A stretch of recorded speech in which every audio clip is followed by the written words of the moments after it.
Hello and welcome to this workshop on Ahimsa.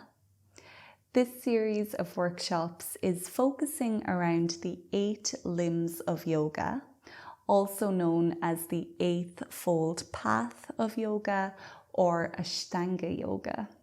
The goal of the 8-fold path is to eventually reach enlightenment or bliss. Now we're going to start with the first limb of yoga, which is called yamas. There are 5 yamas, but for now we're just focusing on the first and most important yama, which is called Ahimsa. Ahimsa is a 2-part word, A meaning non, and Himsa meaning harming, non-harming. It seems quite simple, yet with yoga, everything is much more profound. Non-harming is one of the first lessons we probably learned as a small child. We learned not to hit others or not to hurt them. But now we're going to go a little bit deeper and really look at how we might be causing harm to ourselves and to others, and think about ways in which we can stop creating that harm, how we can move towards ahimsa. Because with every action, we're either creating himsa or we're creating ahimsa. With ahimsa, it is quite a large spectrum. There's no one size fits all, or there's no recipe to ahimsa. It's something that is quite individual for all of us because we all come from different places, we all have different backgrounds, and we all have different circumstances which will influence our capacity for ahimsa. On one end of our spectrum of ahimsa, we have truly terrible things like violence, murder, and torture. In the middle of our spectrum, we have non-harming. This is where we're just quite neutral, or maybe we're doing good things, but we're kind of begrudging doing those things, or we're just doing them because we know it's what we should be doing. On our other end of the spectrum, we have true ahimsa. We have kindness, compassion, and unconditional love. So the goal of ahimsa is to try to get away from this end of the spectrum and move towards the other end of the spectrum, towards unconditional love. Which brings me to the spheres of ahimsa. There are 3 spheres of ahimsa. The first one is physical. Now this might be something at this stage in our lives that we've already achieved. I don't think many of us are going around physically hurting other people or causing them physical pain and harm. But what is happening a lot in our society is speech. We might be saying bad things about each other, which does cause harm to that person. Even if they never hear it, you are still creating energy with those harmful words, and that person is receiving that harmful energy. The third sphere is thought.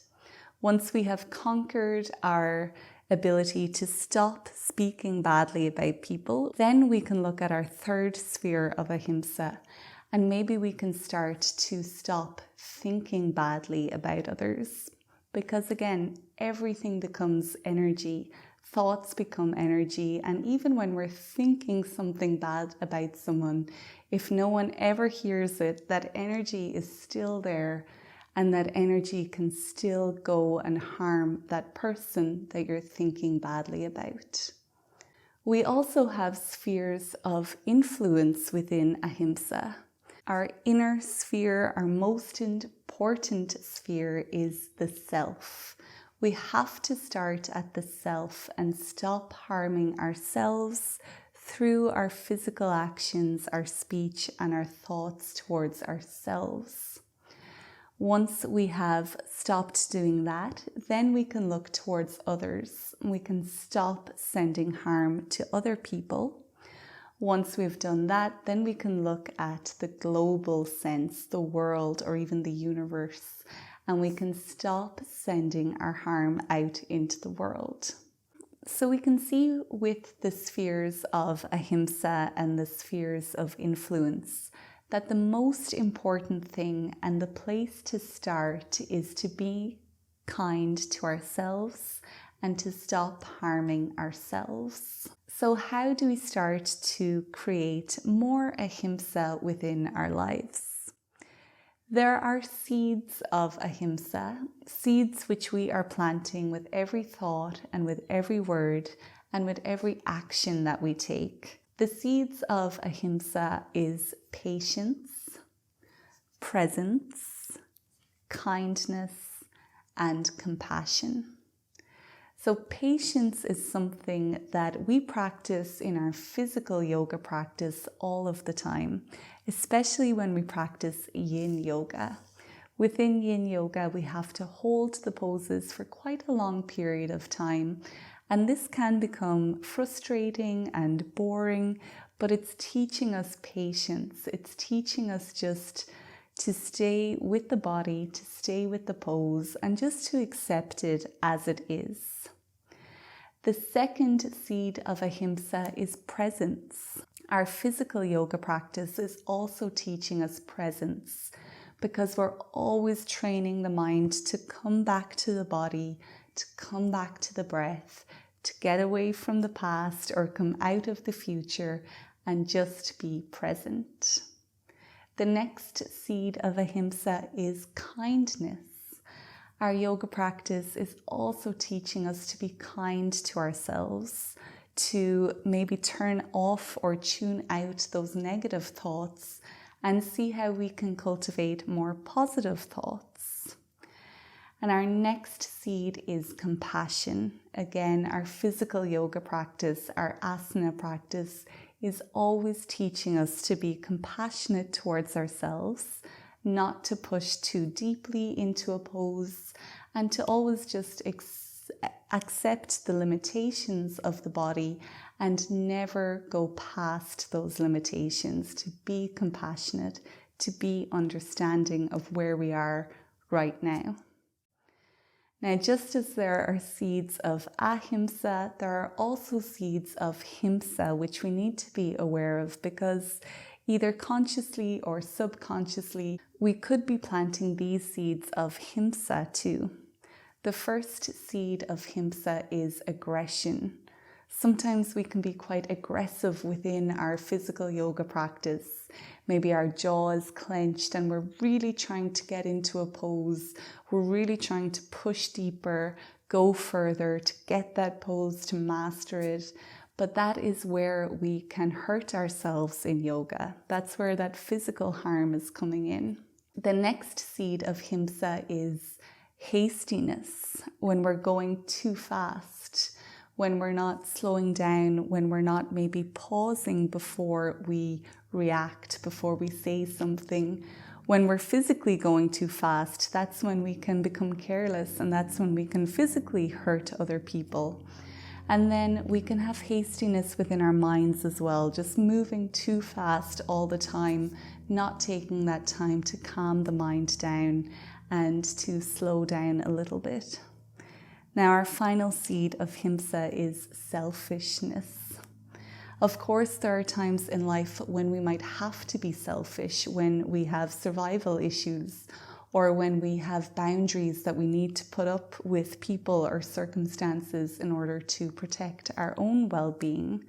But otherwise, if we are doing okay in life, if all our needs are met, then it's time that we can start to give back to others and to be a little bit selfless so we can help others to get to where we are too.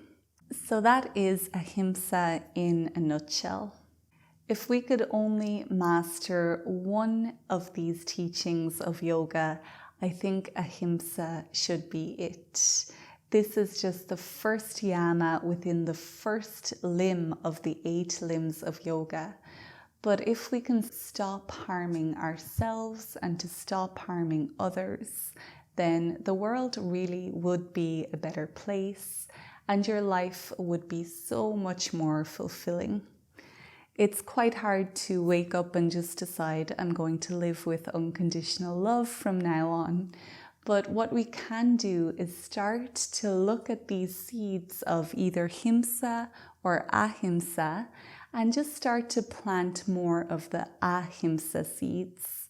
Start to cultivate a little bit more patience, presence, kindness, and compassion. And with time, those seeds do grow into unconditional love, and life becomes much easier. Dealing with other people becomes much easier, and most importantly, just living and being here with ourselves becomes a much better experience.